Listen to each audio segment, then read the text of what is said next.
Today on Hidden Secrets Revealed live from Tesla to trailer parks, why Leo Young left Tesla to buy manufactured housing. The short answer, he's on the relentless pursuit of the truth. Let me reveal this hidden secret to you live right now on Hidden Secrets Revealed Live.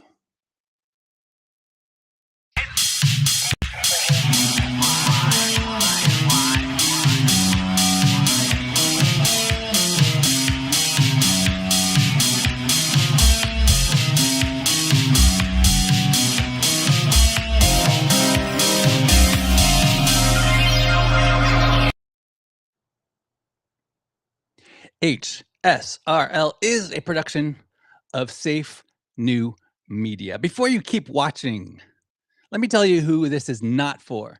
This show is not for you if you take yourself too seriously, if you are a seeker. Let me be your guide to discover accurate truth for yourself. Let me help you increase the quality and effectiveness of your life by revealing to you the hidden secrets, not of the universe, but of the multiverse. It's the only podcast of its kind right now on this subject going live on X. Therefore, the most popular live stream podcast live right now on this subject going live on X. This show is specifically for those who are seeking new perspectives, fresh ideas, and a willingness to explore new possibilities. My intention is to help investors like you stay ahead of the curve and make the most out of emerging opportunities. Today on HSRL, our guest today is Leo Young. Leo is an investor and entrepreneur. He went from number one Tesla salesperson to institutional private equity acquisitions. He built a multi-state affordable housing platform from scratch. Most real estate operators come from one world. Leo comes from three. High performance sales at Tesla, institutional capital, PE acquisitions at a $4.5 billion fund, and boots on the ground operations in one of the most misunderstood asset classes in America. Leo Young is the founder and managing partner of Cornell Communities. It's a private equity real estate firm revitalizing manufactured housing communities, not only one, but across 8 states. This guy has more than $75 million in real estate transactions. He has institutional private equity experience and hands-on operational leadership. But that's not all. He expands access to affordable housing, and he does this while generating disciplined, risk-managed returns for accredited investors. Let's bring him on. Round of applause, ladies and gentlemen, for Leo Young. How's it going, Sean? Welcome. Thanks for having me on. Great to see you, man. Likewise. Very Let's excited. talk. I'm so excited because I want to find out. Let's talk about manufactured housing. It has the lowest default rate. It's recession resistant. Am I wrong about that? Statistically, you're correct. Yes. Okay, because I have a bunch of people that I know that invest in manufactured housing, and they're crazy about it. And I'm kind of starting to believe that that's where we should allocate capital. So, how did you get there? Finance into sales, top regional sales guy. I bet you had some candid conversations with yourself. Yeah. It was a series of hard but transparent conversations with myself that sort of led me to have the career that I've had. So, starting in finance initially, I got into it because I'm a philosopher at heart. So I enjoy thinking about things and introspecting. And finance seemed like the application of that. So thinking about what a business is doing, why it might succeed, why it might not, and kind of making a strategic bet on it. And you obviously get rewarded if you're right, because let's say you buy Nvidia stock. I mean, now you're pretty happy. So that's why I got into finance. Then after college, I took the leap of faith into sales. It was interesting because I'm an introvert. I hate sales. I still don't like it, but I saw at the time there was no better moment in my life than now to take that risk to work on a skill that I'm not good at, that I'm willing to admit I'm not good at, and do something that scares me. Not for the sake of doing it, but more so that it's an important skill. So going into sales at Tesla, it was one of the most exhilarating experiences that I've had. I learned so much from that experience, and the culture kind of just brought the best out in me, and it shaped how I work just the rest of my life. And the way that I envision things, the way that I inspire others, the way that I show up for myself, the way that I show up for others. So it was a invaluable experience. It sounds like it was an invaluable experience. Your first sales job at Tesla, and from what I understand, the whole way that Tesla does sales is different. I know it's different from other car sales. Yeah. They've always been different. So initially, they they still do sell a lot of their cars from the showroom. So if you go into a mall, you'll see them inside, right? And it was fun driving the cars through the mall and like going past people and like driving it in. Um, but yeah, I mean, thinking differently is what got them different results. So they built this company from the ground up to be the best in class vehicle that just so happened to be electric.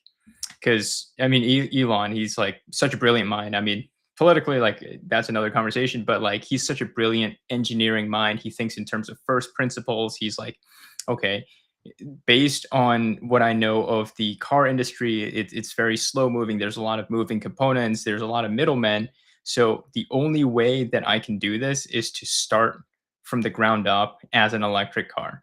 So that's what he did. Yeah, there's a legend that he looked at Domino's selling how they sell pizza Yeah. online, and, Yep. after Tesla was doing around 30 steps or so, I don't know how many on their website, and they so he brought it to his product guy, and they looked at Domino's and realized that Domino's was, like, 10 steps, I guess, which, Yeah. Yeah. um, Yeah. for a It car was company to break it down to 10 steps. Yeah, it was the little things like that. I think I know what you're talking about. It was John McNeil. He was the John president McNeil, of okay. Tesla at one point in time. He was talking about the domino order process. Like, hey, like why does it have to take 64 button clicks to order a car? Meanwhile, like Domino's does it in 10. The funny story is, so John McNeil, I was up in the Boston area, and he lived close by, so he would come into the store occasionally just to see what's going on. We were one of the top performing stores outside of California. I mean, we competed with California essentially, and he would always bring us pizza, and now I know why. Oh, is that right? Yeah, yep. He'd always bring pizza, so he was probably experimenting with it. Yeah, it must have been from Domino's. They were ordering all the pizza to, Yeah. like, back engineer how they were Mhm. doing it. But you guys didn't know that at the time, Right. did Right. right? Right. So, Right. but you were, what was your typical day, back then? So there was a lot of changes. I mean, I think the one thing about Tesla that stuck with me is just that there's not that no 2 days are alike. I think the actual job itself is quite routine. I mean, you're selling cars, you're selling solar panels and battery systems. It's like relatively a straightforward process, but how it's done, the direction that we get, like you feel. Elon's presence in what you do and in the culture. I think at the time it was like there were 35,000 employees, and like it still felt really small. And yeah, it's just the his leadership was very interesting. I mean, not for everyone, but for the right people, it brings the best out of you. Um, but yeah, I mean, as far as the actual day to day, pretty routine. Does he do all the hiring of the sales staff, or No, did no, you ever no. meet him? No. Okay. No, I mean, we had him on Zoom calls, but not like in person. Not one-on-one. Um, yeah, yeah, exactly. We'd get emails from him, and then people would promptly leak it out, and it just always makes its way out there. It was an interesting time, but yeah, I think I met a couple of the other guys like John McNeil, Robin Wren. Um, so I recently started listening to his biography, and I had no John idea that McNeil? no, no, no. Elon Musk, Oh, the okay, Walter of Isaacson course. one, 90 chapters, absolutely crazy. But yeah, apparently him and Robin Wren went back all the way back to I think their college days. So I didn't know that, but It the, hierarchy, from what I understand at his companies is unlike other companies. Uh, I don't know if it's totally flat, but yeah, could you speak to that? it jumbled around a lot. It jumbled around a lot. It wasn't like there was a whole big hierarchy. He's very, very um he's a staunch supporter of transparency, of efficiency, of the path of least distance from A to B. So he would always tell us and remind us to be transparent. And in terms of ideas, if you had a good idea, if you saw something that was inefficient that you think can be worked on, you bring it to that person that can solve it. You don't have to go through your manager. And if your manager makes you go through him, like he's going to be in trouble. That's like the culture. So it was a very interesting experience, for like a kid fresh out of college. I think it really empowered me. It showed me the value. It's what Ray Dalio calls an idea meritocracy, Mhm. meaning the best idea wins. So for me, doing my role like in the showroom selling cars, I notice things, and I could just bring it to like a couple layers up and like go directly to the guy, and like learning to present my idea to him. That was a really good experience. So he would he would say things like that, and then other things that are more entertaining, which is like if you're in a meeting that you don't provide value in, just walk away. Mhm. I give you permission to walk away.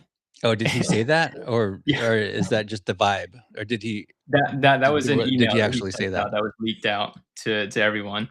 And you could probably Google it and find the email, but uh, it was very interesting because like some people would just do it for fun, just to like get at their managers, but then I think to him it's more so like, okay, don't bore me with this. Like this is a meeting that could have been an email, so like I'm out. That's one of my favorite things that about the way he runs his company. I've never experienced it in any Yeah. company I work with. You're gonna think this is all about me right now, but the I took a sales job once because I wanted to learn how to close someone on one call. So I worked at Life Alert, Hmm, and okay. they fired me. I couldn't figure it out. Hmm, But it was just so opposite of everything that Elon stands for because, like, there's no transparency, and they learn these old sales techniques from these old cheesy sales guys that they yeah. swear by and, like, to follow the script. Hmm. But it gave me, Yeah. I guess, a story, I don't know. Um, Yeah. and then I remember, like, working for another company, and I got reprimanded for trying to solve a problem, and it went around I went Yeah. around my boss, and I got in serious trouble for that. Um, Same. but The other thing I was gonna ask you about what you just said is, you mentioned Ray Dalio. Are you into his archetypes? Have you, What are his seen that? archetypes? Okay. Maybe not. He has this thing called, personality, is it personality U? Something like that. Hmm. He's really into things like Jung and other psychologists about and Mm. figuring out what your personality archetype is. Huh. Okay. I Yeah, do check it know. out. Yeah. I was curious I if you encountered that.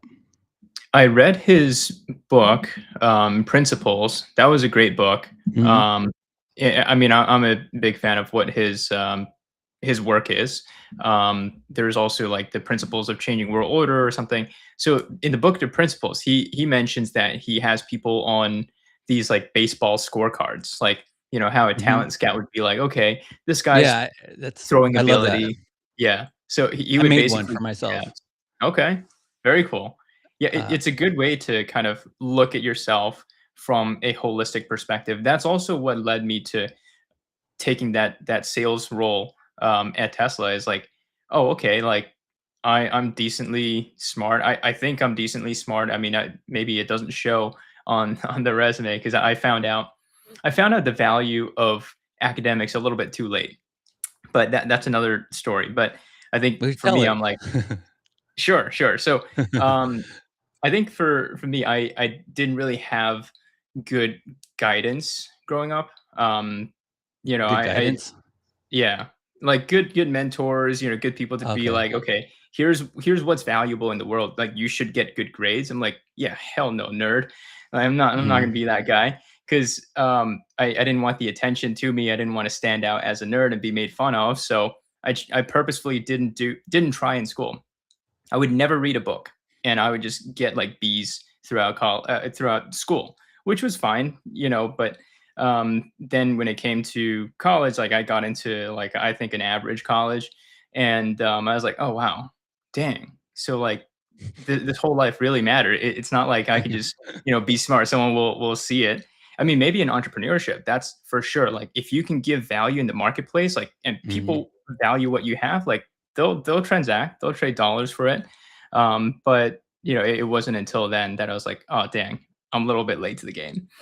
Um, What but was that like? yeah, What grade, or what that was in like college was yeah, that that it? that was like uh halfway through um sophomore year. So it's pretty much going into junior year that I was like, oh man, questioning my life decisions. I'm like, oh, I feel terrible. But yeah, You I felt think terrible? Did you change yeah, from that? yeah. I mean, I had like 3 straight semesters of like 4.0s and stuff. Um, and it was just like that, I it was a really cool experience because I proved that I have the intellectual capacity to achieve at that level so long as I work hard enough and I was persistent. So I think that persistence was really dialed up in my time at Tesla as well. Just to like never give up, like always pick yourself back up and like keep swinging, keep going. And that stuff I still carry forward to today, running my own company. It's a tough game. And you have to lead when there is no direction, and you have to chart the maps and just rally your team and like go into the darkness. Mhm. Into the darkness. At Yeah, what point did you find real estate? it was during Tesla actually. So Tesla was a very intense environment for good and bad, right? I think good for every reason that I mentioned earlier, and bad in that it was just it was exhausting. I mean, I would have like no life outside of work. I would just go to work. Well, wake up, gym, go to work, come back exhausted, pass out, do the same thing tomorrow. And that just led me to just feel burnout and monotony. I'm like, what am I doing all this for? Because sales is kind of routine, right? You're doing the same thing. Mhm. So ended up getting kind of burnt out, lost some interest, and then found real estate through just social media and stuff, saw the idea of passive investing and investing into like a multifamily kind of project rather than like a single family. Mhm. So I did it and got my first distribution check, and I was like something in me clicked that I can get money without showing up for it, without clocking in and out. Because like up until then, like my knowledge of money is like you got to clock in, right? Mhm. So that kind of changed my trajectory, and I was like, I got to learn more about this real estate thing. And then you hear of all the kind of overused quotes like 90% of millionaires are done through real estate. So I'm like, okay, I got to take this seriously. And then got my real estate license, went into brokerage, and then I was learning and earning across like different kinds of transactions. Were you a LP in multifamily? Yeah, It sounded okay. So you had like 25K or 50K to put into a GP's deal, yeah. So and, basically, yeah, just what was that? investing. Yeah. Was it Um, someone you knew, or did someone come out and pitch you on it? no, it was like through Instagram, I think, just like seeing ads and stuff, and then like the algorithm when you interact with one, you see more and stuff. So I'm just like learning from it. I was looking at YouTube videos, bigger pockets, like different forums and Mhm. stuff, just to learn about it. Um, I was fascinated, so I picked up the interest in reading. I hated reading until college, until I kind of dropped I set my ego aside. I'm like, grow up, Leo. Like reading is helpful. These guys, like they have so much wisdom. They put it in a stack of paper for you to read to shortcut your growth. So come on. So having that conversation with myself, learning a lot of sales with reading as well. I read all the books like Grant Cardone, Jordan Peterson, Tony Robbins, like all these things. And, you know, Tesla also supercharged my interest into personal development. But yeah, just being a kind of voracious learner. Yeah, that's how I got into the personal development rabbit hole. Uh, Yeah. the first thing was either Grant Cardone or Kiyosaki around this probably Kiyosaki, the cash Yeah. flow quadrant that Yep. changed my it's so simple. And I didn't even bother reading his first book, The Rich Dad Poor Dad, because I got it. Like, your rich dad does this and your poor dad does that. Got it. But I read Cash Flow Quadrant was actually like tactical. Yeah. Um, and and that sent me down the rabbit hole, and then Yeah. similar It's funny. thing. Same way for me, actually. I read the cash flow quadrant before Rich Dad Poor Dad. I think I read Rich Dad Poor Dad for the first time ever last year after I've I never knew read it. everything already. But the funny thing about the cash flow quadrant is a a customer pitched me on. Well, like he kind of sat me down. He's like, "You got to read this book." And it was interesting, working at Tesla. Like people would just like holler at you.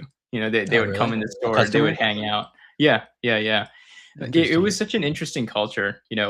People came and hung out in the store. Like customers, they would just talk about their cars all the time. They really loved it.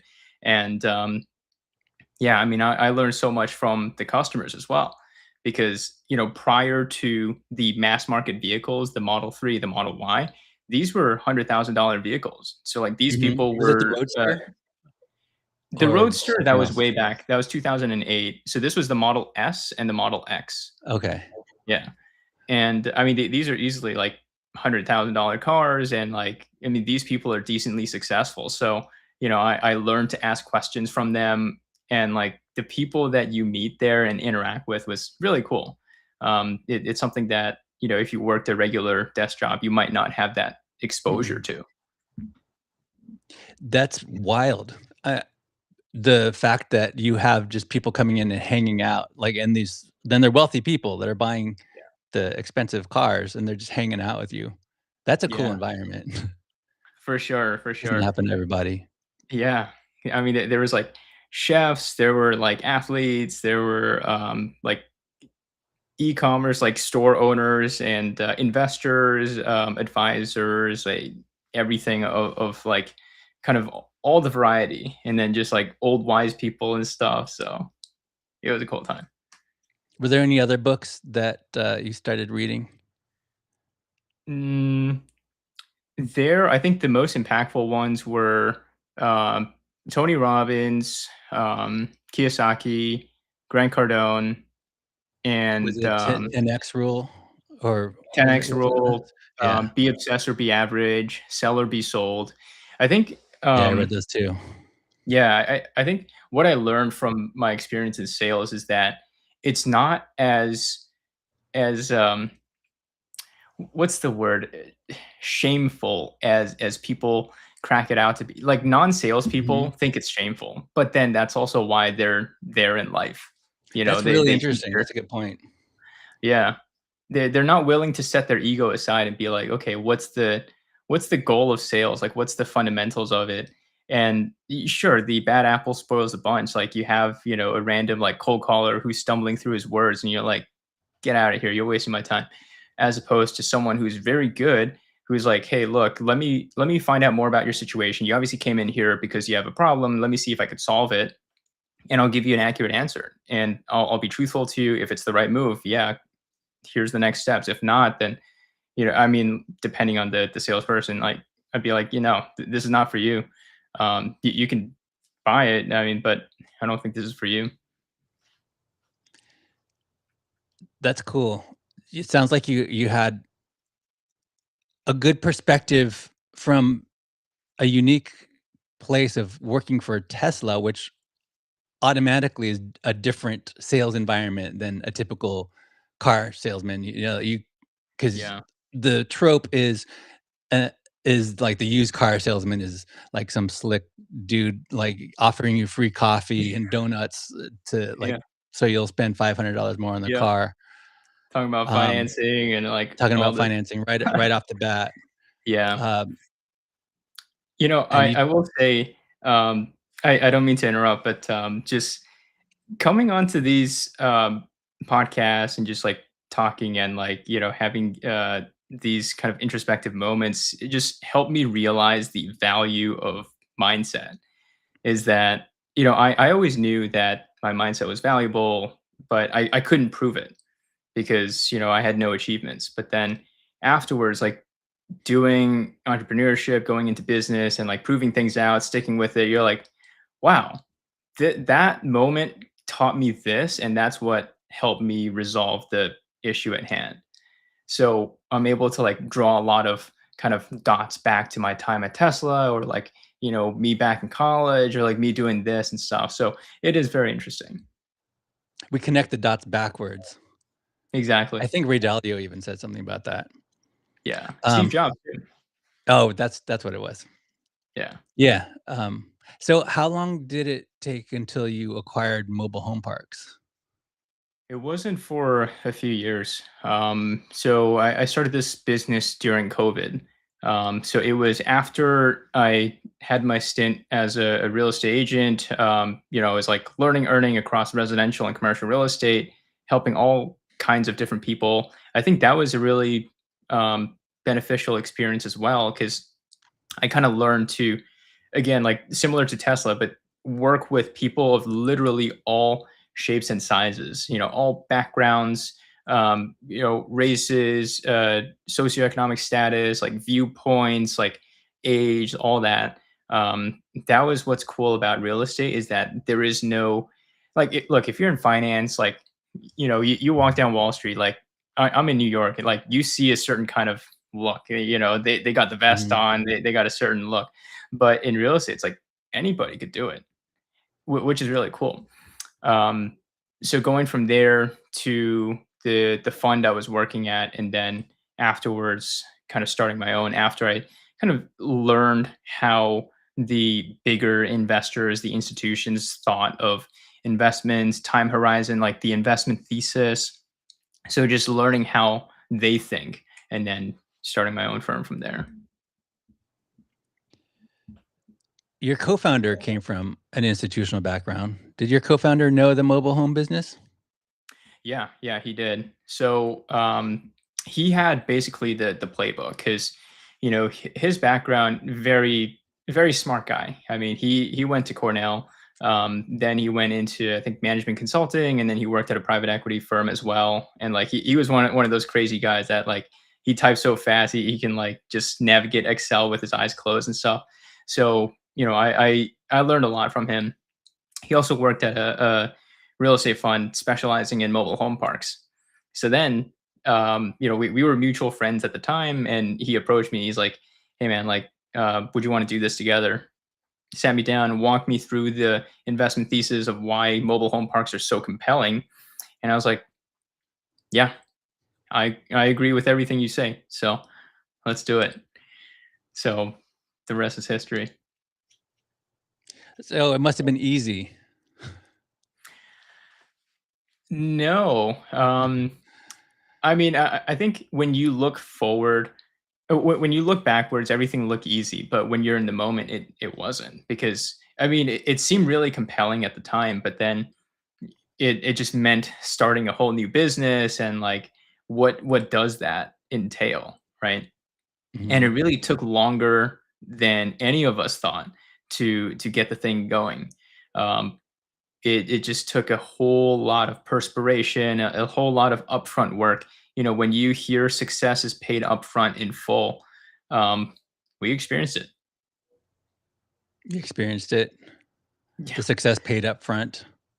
yeah, Like in yeah. capital, sweat equity. All of the above. Capital, sweat equity, perseverance. Yeah, I mean, for us, like we started, um, or rather, I joined him in 2022. He was trying to do it for some time before, and he realized he couldn't do it alone without a co-founder. And I was the really hardworking guy. I mean, he was hardworking too, but I have no limits to my work schedule. I kind of just got that from Tesla. I mean, Elon was like sleeping in the factory, working 120-hour weeks. Like nobody could be him, but like that part did rub off on me. Um, but yeah, I mean, just going to do that, learning everything there is. It took us almost 2 years to buy our first property. So it was a lot. Put it that way. There's a kind of person who never lets anybody see them struggling, right? They appeared Yeah. to handle it, and they keep quiet about it for years. Nobody asks if they're okay because they don't ask for help. Yeah. I was one of those actually, and it wasn't through navigating his departure. So he left into go into another kind of line of the business. So it was kind of around that time that forced me to ask for help, ask for peers, mentors, just for their perspectives, their advice and stuff. And someone told me. Um, they're like, "Hey, your use you give off a the vibe of a lion, Leo the lion." And she's like, "People are used to depending on you. Like you're used to people depending on you. You're okay with that. You could take a lot of it, but you never depend on others. And sometimes that's necessary." Yeah, that's necessary, all right. Leo the lion. I'm gonna always think of you that way now. Yeah. So your co-founder stepped down or Yeah. exited or something, right? Yeah. Yeah. Yeah. So Yeah.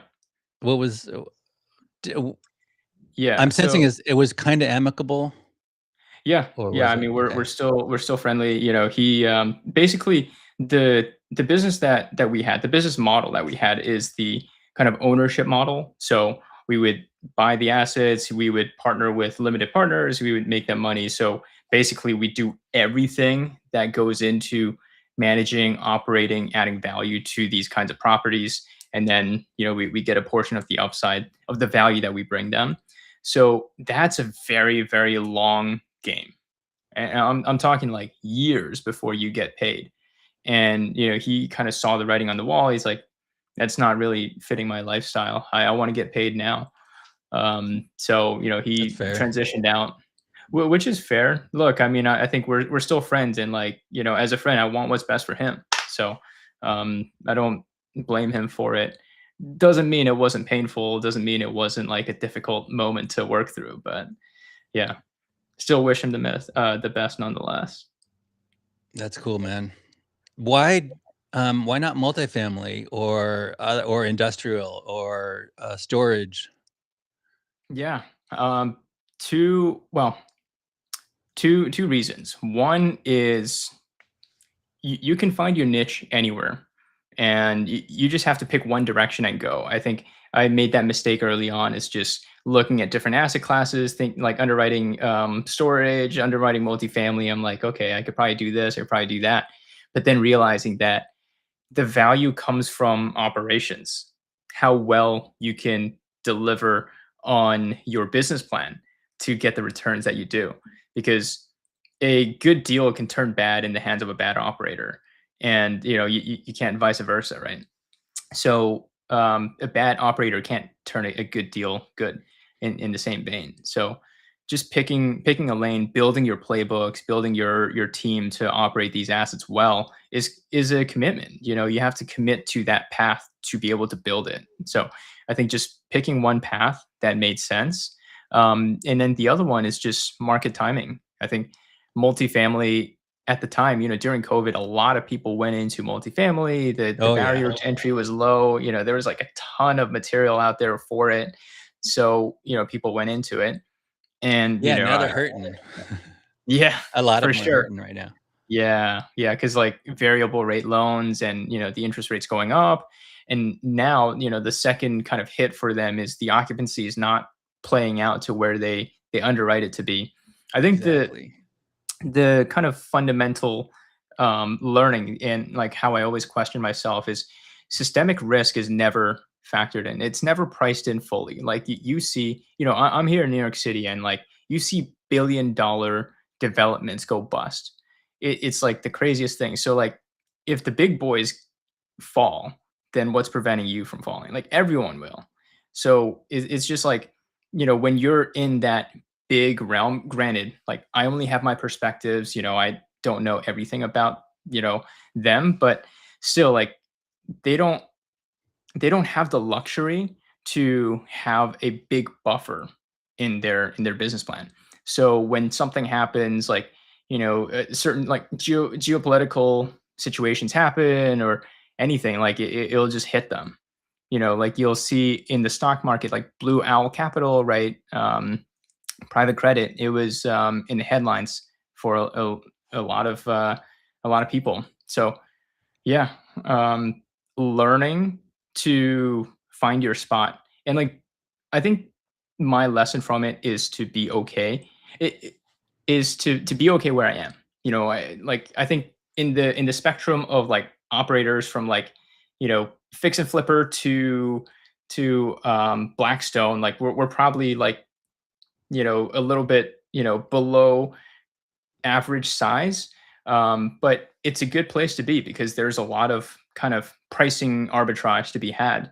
There's a lot of assets Mhm. that aren't marketed properly, that there's some degree of arbitrage that you can have from the price you pay versus the value it is, versus like for the big assets, like they got really smart guys looking at it. They got like teams of smart guys looking at it. You're not, no one's asleep at the wheel. You're not getting a deal there. That's a good point. So how do you guys find deals? It's a mixture of, well, pretty much all of the above. We get deals sent to us from brokers for the most part. Sometimes it's like wholesalers, consultants, but then also we reach out to owners on our own. So directly reaching out to them, like all of the above, like call, text, email, mail, visit them in person, like all these things, just to develop the relationship. Because I think that the tough part with manufactured housing is that the secret's out. Like a lot of people, they know the investment thesis. They're like, wow, this is like really recession resilient. The occupancy is super low, and like you're doing good as well. So they kind of bid up the asset class. Like if you look 10 years ago, the valuation for these properties very, very different.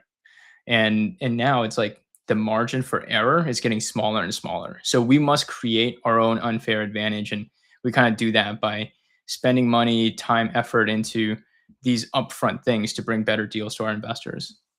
Does it feel like there's more competition now than when you A started? ton more. Yep. Yep. Even in the past 12 months, there's been a lot more. Yeah, that I could see, um, the benefit the benefit of that asset class, though, it seems less volatile. I don't know because I haven't really dug into the numbers, but it seems Yeah. less volatile than, like, multifamily, for example. Yeah, It would yeah. and these are all steady things, like, compared to the stock market or compared to Bitcoin, these are very steady things anyway, but Yeah. because it's Yeah. recession resistant, it's like the lowest price point of housing. Yeah. So, what kind of makes manufactured housing such an attractive asset class is a number of factors. So, first off, it is one of the lowest cost forms of housing that's not government subsidized. So, you're not relying on any, government payments or like government shutdowns to impact it. And there's always going to be demand for low cost housing, right? If the economy's good or bad, bad, then the demand goes up. People kind of move down from the housing ladder, so it's always going to be there. The second is that the homes in the property, typically we like the residents to own them because it helps them build their equity. They could treat it like their own, and like they'll do really nice things like build a little garden and make it look all nice, as opposed to like a renter mentality is like, yeah, I'm not going to be here for long, so screw it, like I don't really care. um, so making the community nicer that way, but then also for them, they have a dog in the race, so to speak. They have Mhm. something they're building equity towards, and like it's a wealth vehicle for them. And yeah, I mean they typically want to keep it going. Then they stay there for like 10 plus years. So it's a simple business model. The demand is very durable, and banks love it now because they're like, well, this is as close as you can get to a coupon clipper as what's out there.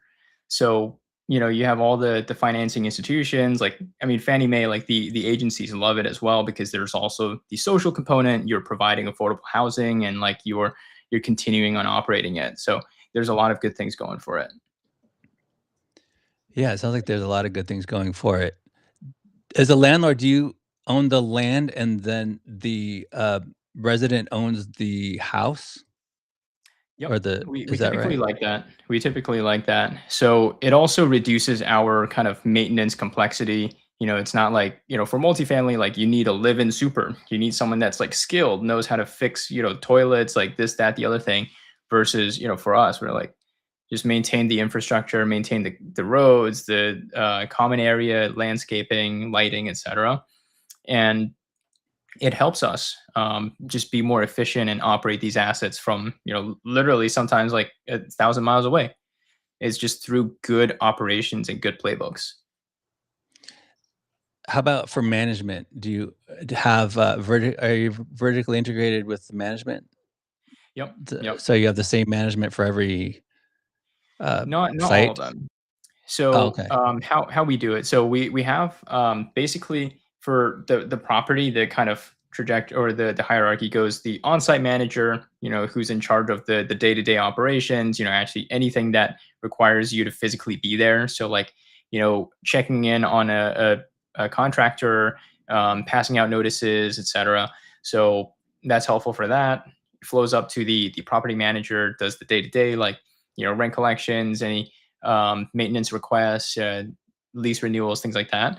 So then afterwards, there's the asset manager. Then they're more like project oriented. So you're managing certain like capex projects, like if you're replacing septic tanks or if you're adding a new pad into your community.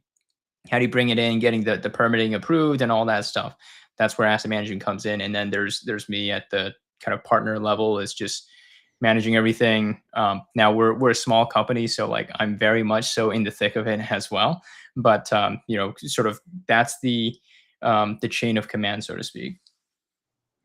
How about for systems and software? Do you have like like new AI integration into your software and management and stuff? Yeah, yeah. So we do have software for what we do, and we try to standardize it and sort of build our own system that works for us. The interesting thing about AI is that you'll see two schools of thought with AI. One is hyping it up, like, oh, these are like the best things ever. Like, oh man, like they're gonna take our jobs, like blah blah blah, like that's one school of thought. And they're the ones going to these conferences and like quietly nodding to the speaker and like clapping and saying all that stuff. Like they don't know it, they're not practitioners. Versus the other side that's like, okay, like let's see what we can do with it, let's build, let's fail, let's iterate, and kind of get frustrated at the limitations of AI and stuff. Like that's kind of where the reality sits. And we try to be as close to reality as we can. Just experiment with the different tools and like um, learn from it, try to implement some things. And it's not perfect, but it is pretty good. It definitely makes us a lot more efficient. And the cool part about AI is that it just gives everyone more leverage. So the smaller players that are AI enabled can compete with a larger player with more resources, more people. So that's something that's very cool. Do you have a specific thing that's in mind that you're referring to in terms of like, would it be a particular software program, or would it be well, like Yeah. what's the specific thing that comes to mind when you're talking about it? So when it comes to AI, I mean, like Claude is super super common. Like we use it. A few applications is like looking for deals, right? Like we have a tool to kind of just do a lot of the upfront diligence for a certain metro. Like we'll just plug in like I don't know, like Springfield, Illinois, and it'll pull up everything that there is to know and be like, okay, is this a market worth going into? Same thing with a deal. We get sent a ton of deals, so we just throw it through. It will do kind of a preliminary analysis to be like, is this worth looking into?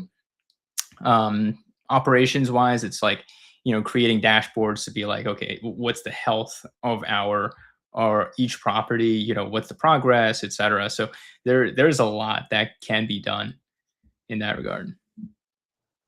That's cool. I haven't created a dashboard yet. I have to learn how to do that. It's not as hard as people crack it out to be. Honestly, like I think for me, learning AI, like I've been, I kind of refused to fall behind on AI when it first came out in like 2022. So like I was like using it.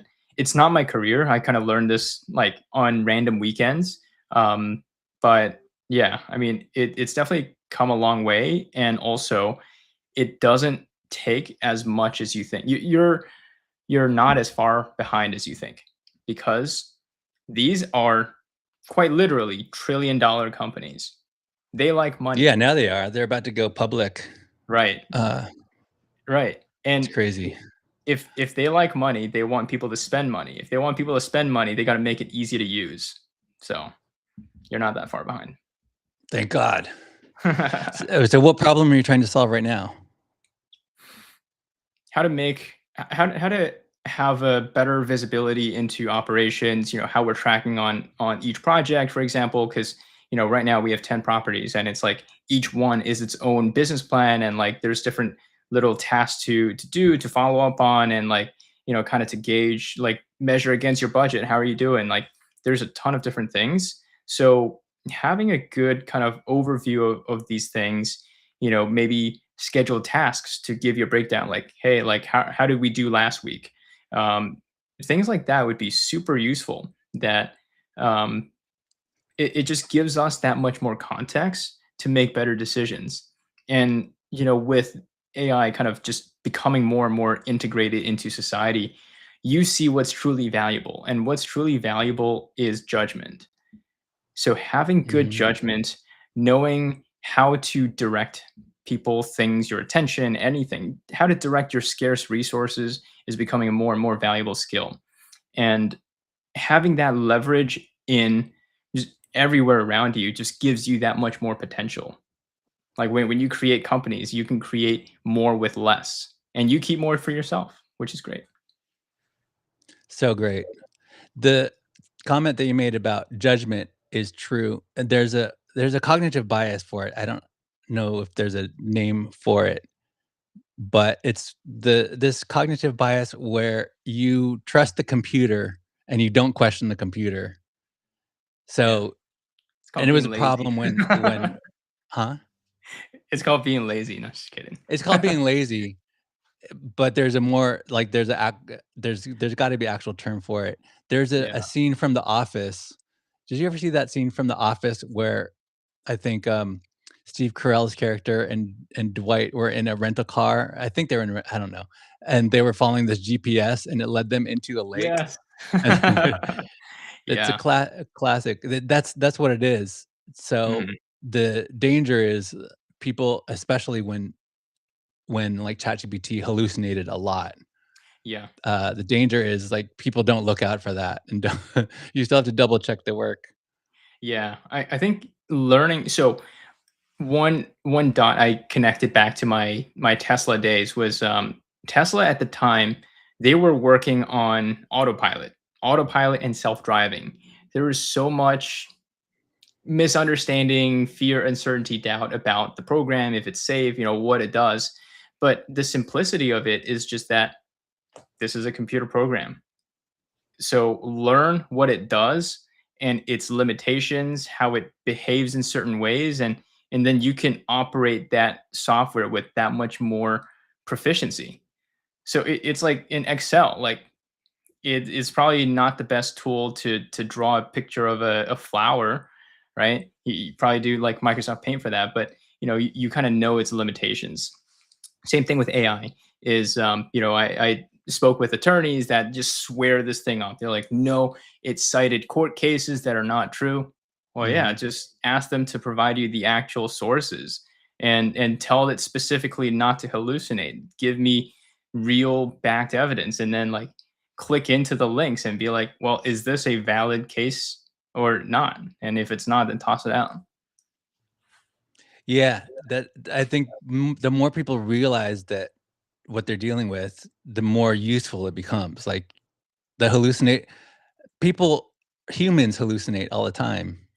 Yeah. We Oh don't yeah. really realize how our brain tricks us all day long. We're always For sure. hallucinating.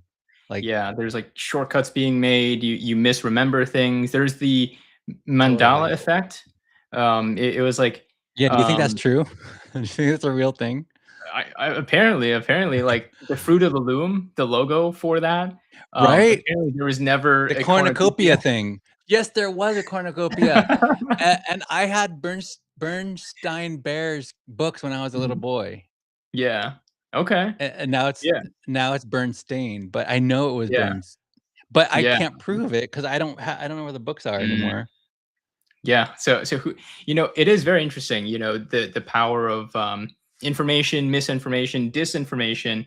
I remember playing this game like on the iPhone during I don't know, like many years ago. It's like Plague Inc., where you are the plague, and like the goal is to take over the world and kill everyone.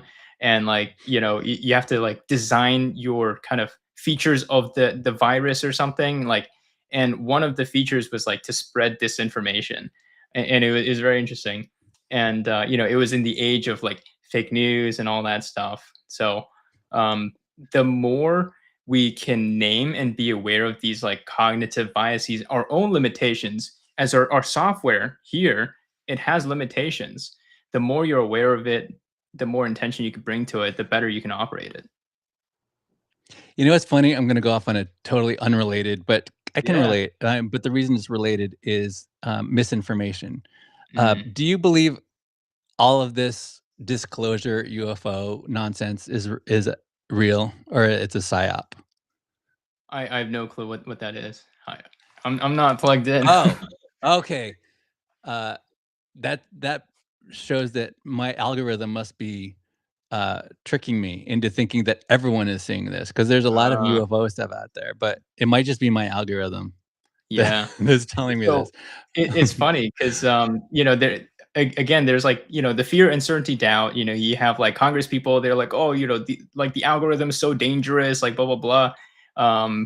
There's like a running joke about someone talking about like gay stuff, and it's like, well, you interact with that, and the algorithm feeds you more of what you want to see. So that's what it is. But my algorithm, it's like it's funny videos and cute dogs, and that's pretty much it. Cute animals in general. So Oh, you're I so choose that to lucky. be my algorithm. You're so lucky. I clicked into some UFO stuff at some point, and it just ramped up. Yeah. Uh, I mean, I just again, I just choose. I kind of learned how the algorithm works. It's like it's incentivized to keep you on there because the longer it keeps you on the platform, the more potential for the advertisers to make money, right? So then they pay money to Meta, and like Meta goes bigger. That's great. So yeah, it just wants to turn you into like an echo chamber. And give you kind of a distorted view of reality. That's why you hear people say like, get out there, touch grass. So yeah, yeah, it's good to get that perspective. it it does this. See if you notice it. Your algorithm doing this. It'll show you cute puppies, and then it'll do this thing that infractionates you. Like in hypnotist speak, Oh, there's this thing called infractionation where you go deeper into trance after you could. By mm, the best way I can explain it is you something brings you out, and then you go back into trance, and you go deeper. mm, But interesting. the algorithm does this by showing you cute puppies and kittens, and then something that's like rage bait, and then Oh, cute puppies and kittens again. So you mm, stay in it and you get more into it, and then more yeah. rage bait, more like left Mm. versus right. Uh, It's so Tony Robbins said something that I just thought of is humans, like we all have the same kind of there's I believe there's six fundamental states that we want, and one of them is a desire for variety.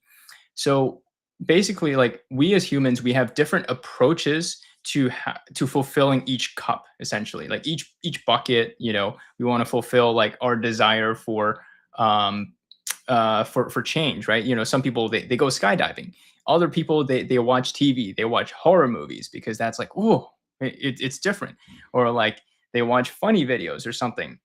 So the more that you're able to get that variety, get that kind of intrinsic fulfillment from an experience, the more you're kind of enthralled by it. So, to a certain extent, like the TikTok algorithm it's legendary. I mean, I think it's gotten worse, like since the US kind of did their thing with it.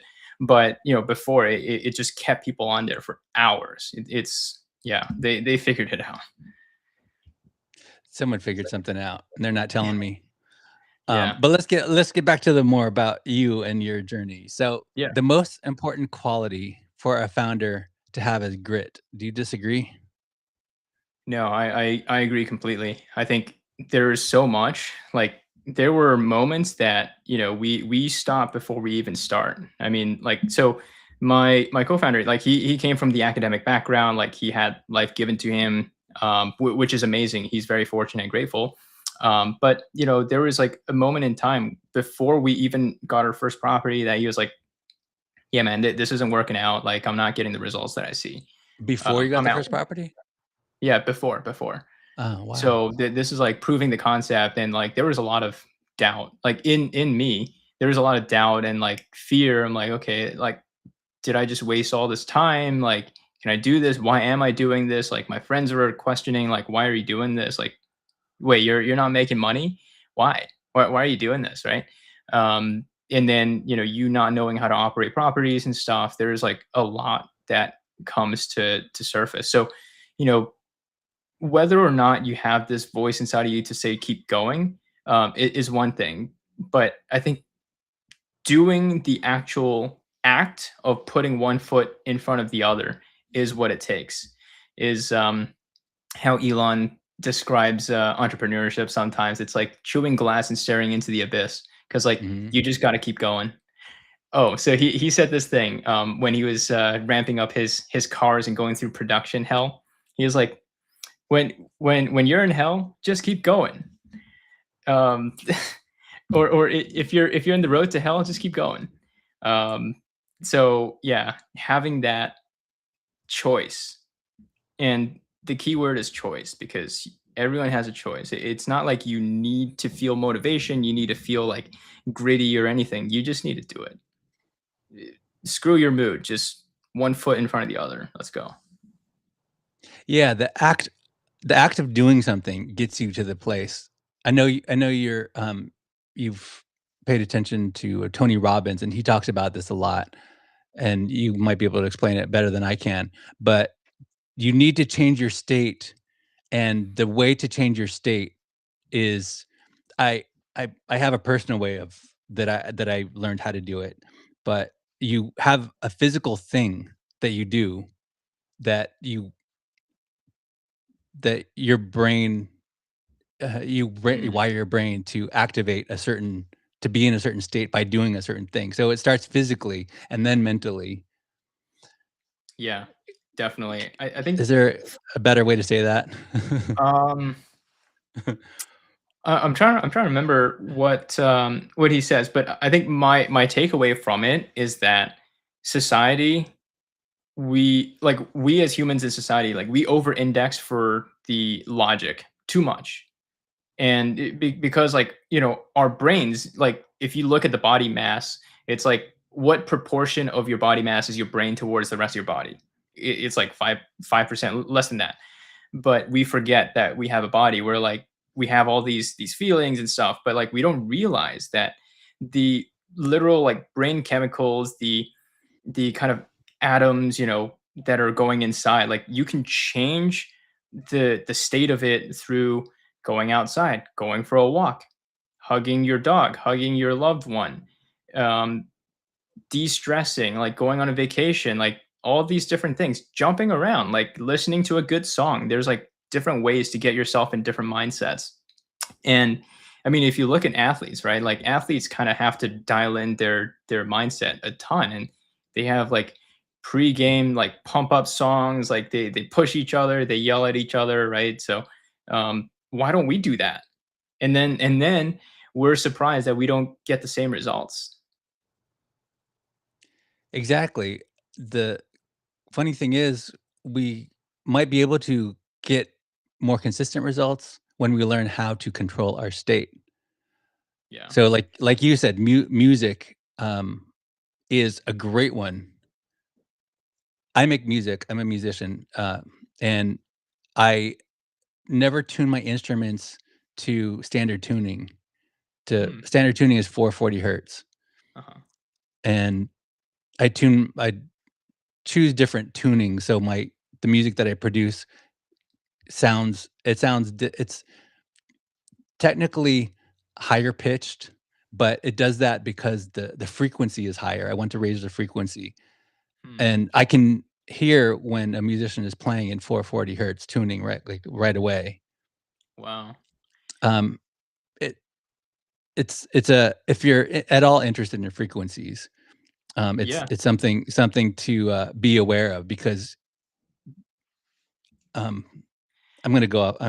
Yeah, yeah, yeah. I'm getting The off subject, but my No, you're point you're is good because it reminds me of this frequencies book. are important. It reminds me of this book, Power versus Force, and there's, I think levels of energy.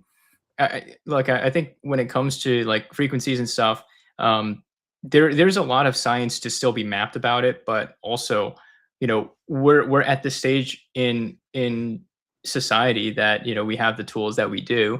So sometimes we can trust our gut and trust our intrinsic belief that, hey, if you play your music to a higher frequency, that it kind of makes you more unique. And also, music is the definition of not needing to fit in. I mean, if you play the same note like 16 times, it's a pretty boring song, as opposed to having different melodies and stuff. And when you talk at the highest level, Rick Rubin, that crazy guy with the hair and stuff, zero background, one of the most legendary music producers. He's always encouraging artists to just tap into themselves, tap into what makes you more unique, and figure out what that kind of source of truth is to you, and just make music that's truthful to you, and that's how you best serve your audience. What I love about Rick Rubin is I think that guy just got so lucky. This is not good. Like, I'm not saying it as an insult or a compliment. It's just I love how lucky this guy is. Yeah. It But goes to illustrate the power of it's a luck. skill to be lucky. Like, you have to put yourself in a 100%. place where you receive the Definitely. luck. Yeah. I mean, look, I think to achieve success, the entry ticket to success is hard work. Nobody got there without working hard. I mean, look, maybe there's an exception, like you invested in Bitcoin randomly, like in 2009 and forgot about it. Great. But for the most part, success requires hard work. But your level of success and your consistency of success kind of determines on luck juxtaposition, like being at a certain place at a certain time. So different people talk about it. I mean, Elon's like, hey, look, if I had a superpower, it would be to have more luck. And Jesse Itzler, like he's the owner of the Atlantic Hawks and stuff, and Mhm.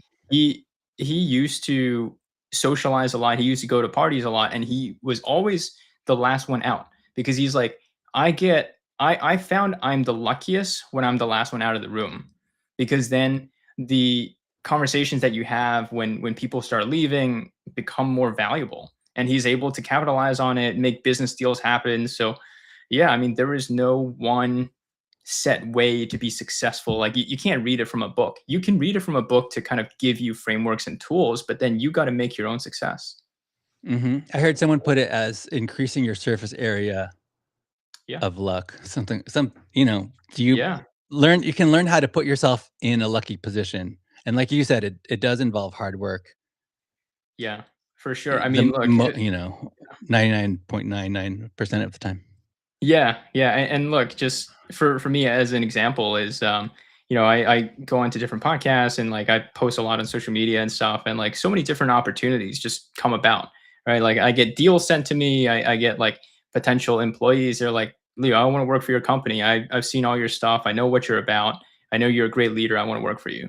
Lenders are like more likely to approve my loan because they're like, well, we know this guy, what he's about, and he's like a sensible person. So yeah, let's do it. And yeah, it's just making yourself out there. And look, I mean, I'm running a business, I'm like leading a whole bunch of people, but I still carve out time to do things like this. A, because I like it, but then B, it also increases your surface area of success, so to speak. Yeah, it's a good kind of selfishness. It's like the Yeah. right kind of selfishness. Yeah, and look, I think it's also a good way to serve others because look, I've been through so much. I've learned so many different things. I've kind of dared to gone the path that was less traveled. It's funny, that was my high school quote because I, I tried to do a quote in the high school yearbook about Mewtwo, but it was like too overdone. So like I was told to pick another one. So I picked a random one from Thoreau that was like, "Hey, dare to go to the path traveled by few, and pave a path for others." And that's what I'm doing. I'm going on here sharing my experiences, sharing the difficulties, and that it is possible to find your own success, and it is necessary to find your own success. Yeah, it's so necessary. It feels like you're the kind of person who cares about impact. Yeah, 100%. I mean, that's also a big part in what we do here at Cornell Communities. It's like, we want to revitalize affordable housing and like help give people a good place to live too. There's like so many misconceptions about the space, but I mean, also just like making your time matter. Because like, if I'm gonna work 7 days a week and like work my tail off and like have my team do the same, like might as well go for something that matters rather than like something that doesn't. You may as well. You're doing it And anyway. it's all subjective, of course. But yes, impact matters a lot. Most people aren't ready to hear what we're talking about right now. That is the relentless pursuit of the truth. These are the hidden secrets revealed live. Yes. So last question. What would you fight for if you knew you couldn't win? I would fight for my own agency. So the the act of choosing is what makes life worth living. Because when you don't, then you're just a cog in the wheel. You're a system, and that's what Apple posted about with their famous 1984 Super Bowl ad, right? To be different. I mean, to be different is to be human, right? I think to some extent you can fit in, but to another extent you have to be unique. And to be unique is what brings you success. And to be unique is to be truthful to yourself too. And that's just the relentless pursuit of the truth, of your truth. How much do you know about quantum physics or quantum theory? So I'm a philosopher at heart. I will say I've read close to zero books about philosophy, quantum physics, anything. It's just all through like thinking. So I just learn, I practice, I observe and stuff. So like if you're like, oh, Jung said this, I don't know what Jung said. I don't know what Kant said or anything. Quantum physics, I don't know anything about it. Okay. Well, then I won't ramble too much about it, but the reason I bring it up is in in quantum theory, the have you heard of the double slit experiment? No, that's it. Okay. Tell me.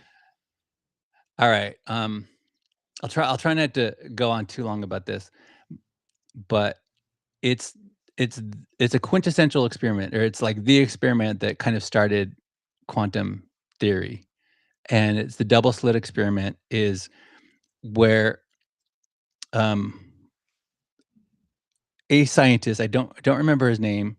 It may have been in the 1900s, not sure, but here's the basic experiment. You send a photon through two slits, and when you're not observing, on the photon appears to go through both slits at the same time, and and it hits on the back wall, it creates a wave pattern. When you observe it, or like that means that there could be an instrument observing it, a device. It could be a device observing it.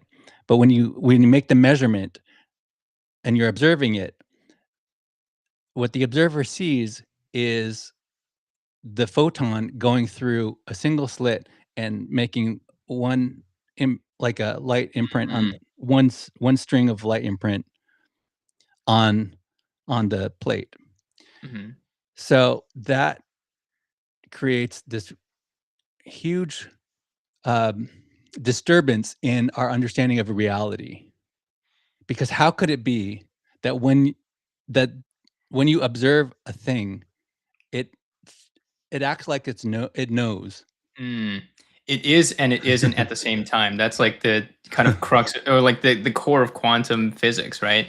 Like quantum computing, it's Well, like it knows, superposition. yeah, Yeah, 1 and yeah, it's 0 at the same time.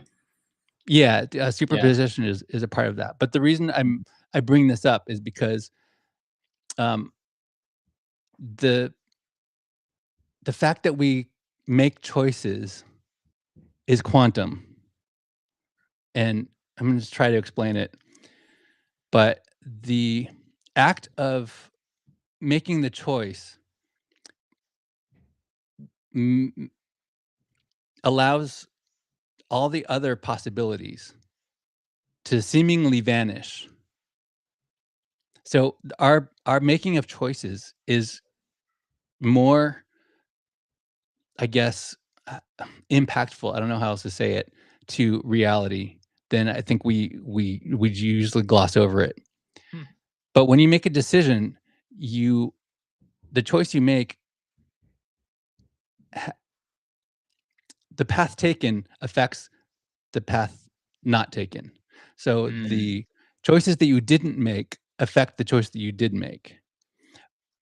Now, Hmm. in a math in a very real sense of like mathematics and physics, that I'm not smart. I don't have the training or the exact know how to explain it in depth.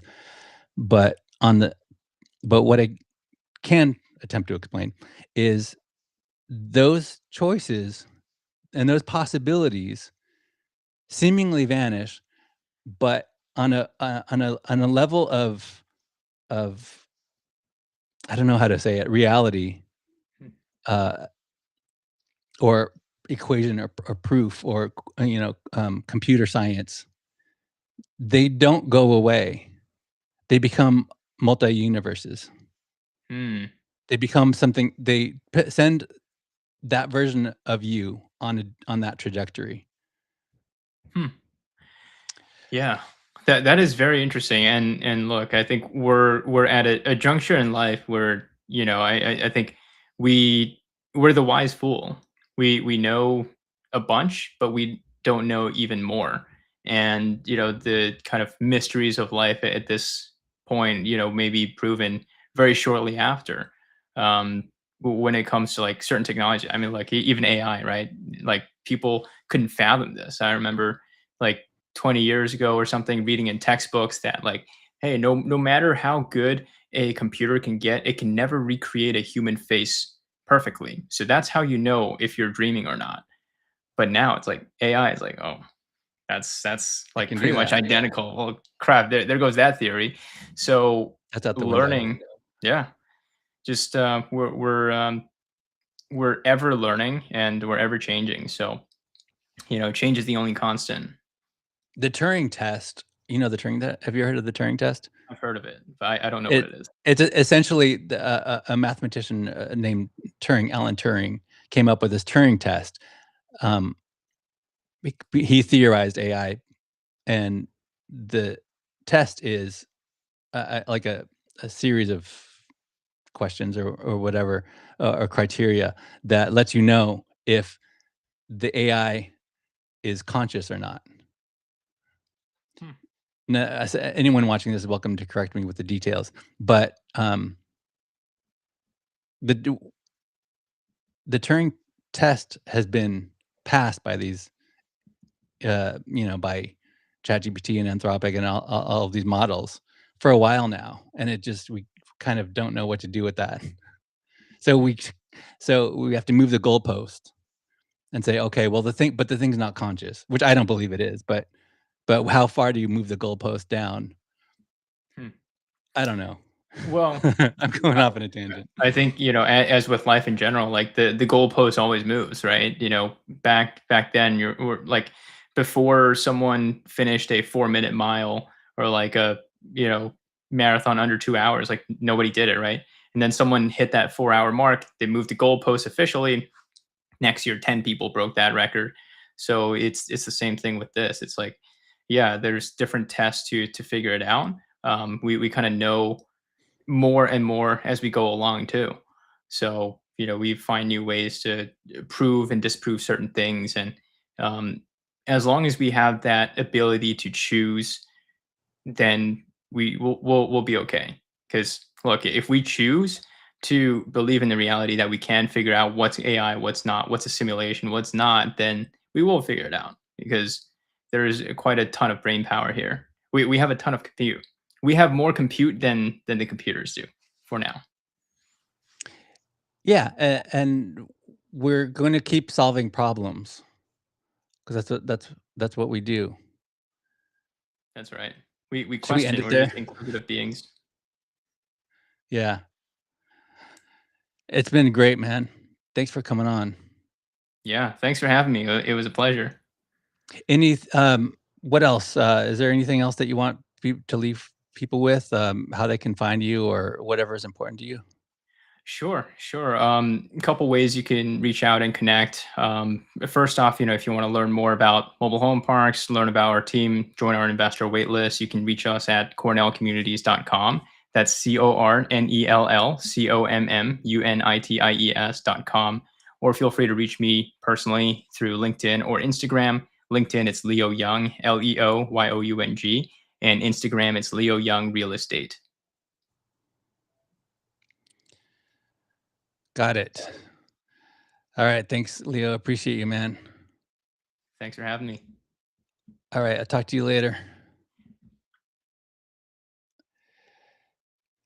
That's my time. I got to get back to work and wanted to let Leo get back to work. Share this, retweet on X, subscribe if you're watching on YouTube or Spotify. You're allowed to make fun of me if your jokes are funny and you get my name right. Leave a review on Apple Podcast. You don't have to do this, but if you want to, visit my X profile to learn more. It's not necessary to follow me on X, but I follow others who are adding value. Do what you want. It's cool. Whatever you decide, team up with me to bring about serious advancement for each other. The plan is for our community to share with each other the systems, the processes, and workflows that we are using in order to help each other grow. It's not a cult, but have you ever felt that deep, powerful sense of belonging that transforms your entire perspective? That's what awaits you in our community. As you hear me talking now, you might begin to imagine yourself surrounded by like minded individuals who truly understand your aspirations. Picture yourself waking up each morning with renewed purpose, knowing you're part of something greater than yourself. Your future self is already thanking you for taking this step today. The door is open, and all you need to do is walk through it. Belong higher, join our inner circle on Telegram. There's a link to it at the top of the Safe New Media X profile. The official source for this show is safenewmedia.com/HSRL. This episode is brought to you by the AI Apocalypse Small Business Fix. Most small business owners know AI is changing things and have no idea where to start. They're running their businesses. They don't have time to figure it out. All businesses that neglect becoming AI first will be eradicated. Don't let it happen to yours. Go to safenew.media to get your AI assessment for small businesses now. It's a roadmap we build for a business. It shows you exactly where AI can improve your operations, customer follow-ups, scheduling, marketing, repetitive admin work, etc. We find the gaps, explain what's possible, and hand you a clear written plan. You will receive a written report. Simple, clear, no fluff. This is for you if you're a business owner with around 50 employees or less. You realize what's coming, the AI tidal wave. You're aware that if you do nothing, your business is in trouble. When I started what became Safe New Media, it was around the beginning of COVID-19. Remember that?